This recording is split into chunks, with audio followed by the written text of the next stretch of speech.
When I was in high school, I worked at a Walmart. There were a few in the town that I grew up in, but this one was by far the biggest.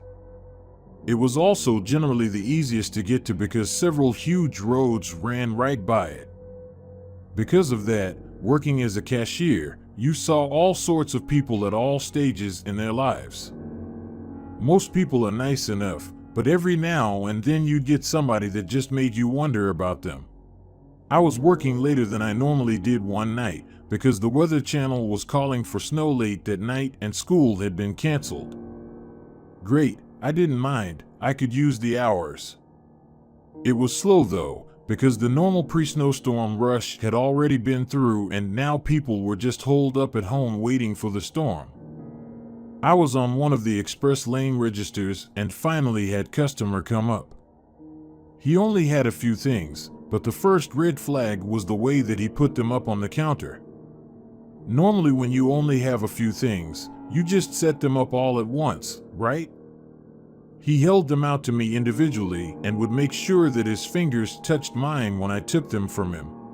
After I rang up his few things and bagged them, I told him the total, and he handed me the payment all in ones and change, which meant I had to count it, so it takes a minute or two longer than a credit card transaction might have.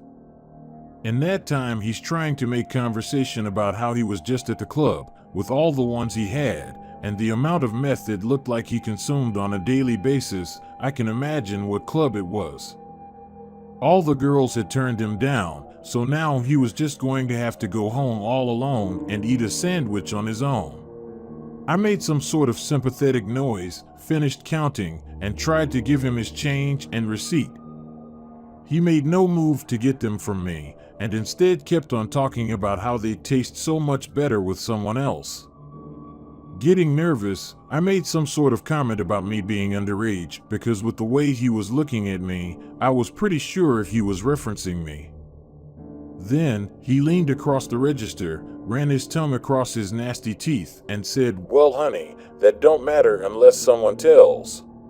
For a second, I stood there in shock, then set his stuff down on the belt, turned out my light, and walked away to find a manager. I was lucky to have the mama bear one on shift that night, so I knew she'd take my side when she found out what happened.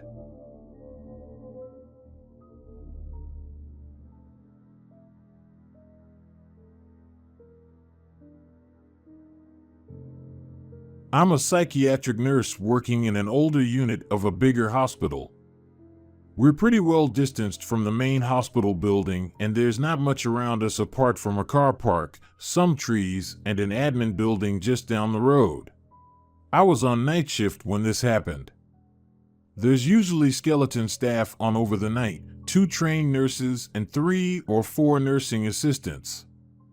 We had a patient with an eating disorder on the ward at this time, and she required constant observations to make sure she wasn't micro-exercising or purging. At night, we usually waited until she'd fallen asleep and then position a member of staff just outside the dormitory she shared with 3 other patients, so that patients had a little more privacy to sleep through the night. Our ward is in a T-shape with a male corridor and female corridor at either end and the nursing station at the center. We all sat at the center of the T-junction so we could see and hear down each end of the corridor, and we had 1 member of staff sat outside the female dormitory at the very end of the female corridor. The chair the staff members sat on had its back to the fire door at the end of the corridor, facing along towards us, and we all took turns sitting there over the night. It was a fairly quiet night with all the patients sleeping soundly, which was a rarity in most cases. We usually had whispered conversations in the corridor amongst each other to keep us going, and, on one occasion, I was sitting on the observation, chatting with a colleague when she looked up behind me, confused. I asked her what was up, and she said she thought she saw something moving on the other side of the fire door. There was a small, round window on the door looking out at the trees and path leading around to the bins at the back of the unit. I told her to stop creeping me out, and we laughed about it, talking about the last night we had when all this stuff was happening when she looked up startled. She said she was positive something moved past the glass and she dared me to get up and look outside. I was in the middle of not so politely declining this request when I heard a thud at the fire door behind me, like it had just been kicked. I froze and we exchanged a look of horror just as there was a very gentle knock at the door. Needless to say, we both freaked. I jumped out of my chair and she came hurrying towards me, both of us full of nervous giggles. It took some persuasion from both of us before we managed to go up and look out the window. There was nothing there. The night went on and we continued to joke and speculate about what we saw and heard. She brought a chair up to sit next to me outside the dormitory, and I insisted I wasn't gonna look out that window for the rest of the night. Well, a few hours later, someone else was sat on the observation and I was chatting in the middle of the junction with another nurse. One of our colleagues steps out of the office at the junction, looks up the corridor and gasps. She pointed at the fire door and said she was sure she just saw a pale face staring through the window before it vanished. A new round of speculation started as we theorized as to what it could be when the door to the female dormitory burst open and a patient came stumbling out in the corridor, running past the nursing assistant on the observation and straight down the corridor at us. She looked terrified and half asleep, so we assumed she was sleepwalking. We caught her as she reached us at the junctions and began attempting to soothe her, but she kept trying to push past our hands, muttering in a scared voice, "There's someone there, there's someone there, there's someone there." We tried to engage with her, but she was either too deep in sleep or too groggy. Eventually, we managed to calm her and escort her back to the dormitory, but when she got to her bed, she stopped again and asked if the nurse had to stand over her all night. We assured no one was standing over her all night, and she looked confused, but allowed us to settle her into bed where she promptly fell asleep. Our adrenaline was running high by this point, and matters weren't helped when the haunted tap started playing up again, turning itself on in the cursed bathroom. We were so freaked out, one of the nurses refused to walk about the ward on her own while others remained skeptical about it all. It was maybe a week later when we were back on shift.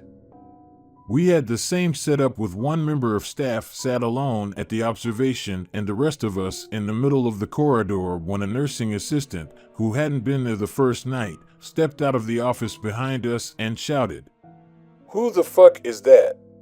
She was loud enough to make us all jump up, and we looked down the corridor to where she was pointing at the fire door, and the poor, pale, freaked our staff members sat in front of it. The nursing assistant then explained that, as she had stepped out of the office, she had glanced at the fire door and thought she saw something white shining in. When she did a double take, she realized it was a pale face of a blonde woman pressed up against the window. The nursing assistant said that after she shouted, the face dropped down, as if the person had fallen. We all went together to peer out and, of course, there was nothing there.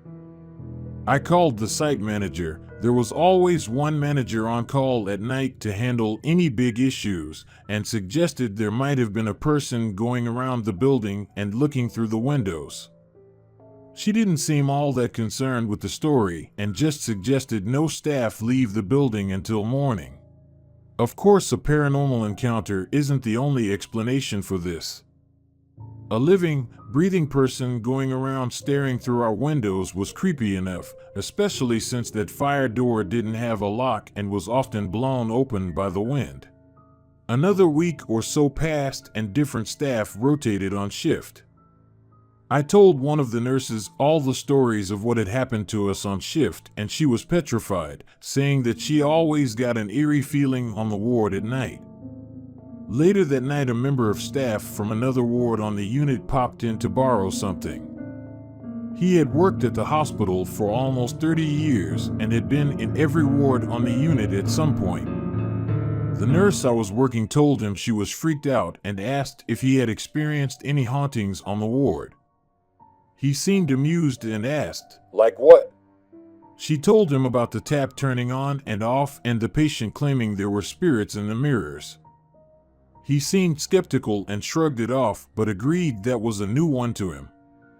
He then said that he'd never had any haunting or weird experiences on the ward, but said that a lot of staff through the years had complained about spooky stuff always happening at the female dormitory at the end of the corridor.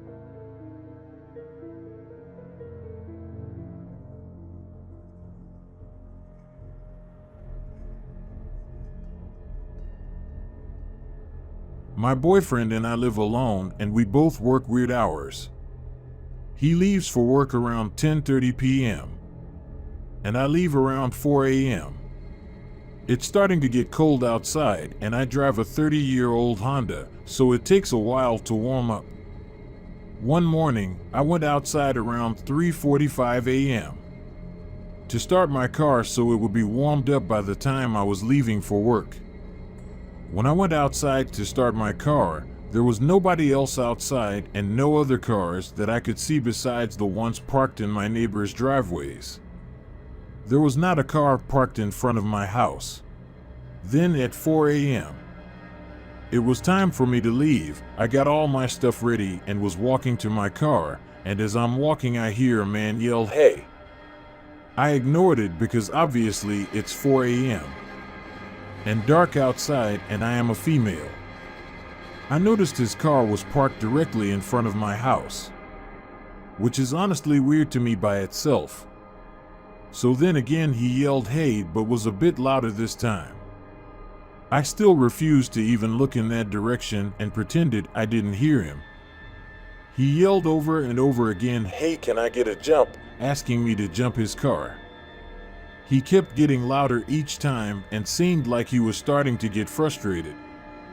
At this point, all I was thinking was this guy was not out here 15 minutes ago. How did he suddenly pull up and his car died conveniently right in front of my house all within 15 minutes? So anyway, I continued to pretend I didn't hear him, got in my car and immediately locked the doors and left. As I was driving away, I kept my eyes on the mirrors, and when I got about a block and a half away, I saw his car start up, and he drove away perfectly fine. It didn't look like he needed a jump at all. So why was he asking me for a jump if his car could start up just fine?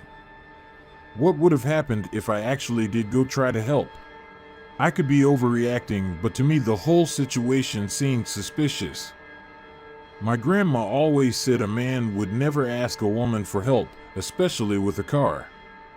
And my boyfriend said one time that he wouldn't even approach a female at night just for the simple fact it might make them uncomfortable. I told him what happened, and he said it was weird as well. I don't know if it could have been a trafficking tactic, kidnapping tactic, etc., but it was definitely strange. One of my friends joked that someone could be watching my house, and I get they were trying to be funny and lighten the mood, but it's definitely kind of scary when you have an experience like that. Especially because if someone was watching my house, they would know I was completely alone for a few hours at night. Any thoughts? Still trying to wrap my head around this and figure out if I'm overreacting or not. This was just a few nights ago, and honestly, I've been kind of scared going out to my car or just being alone in general at night since.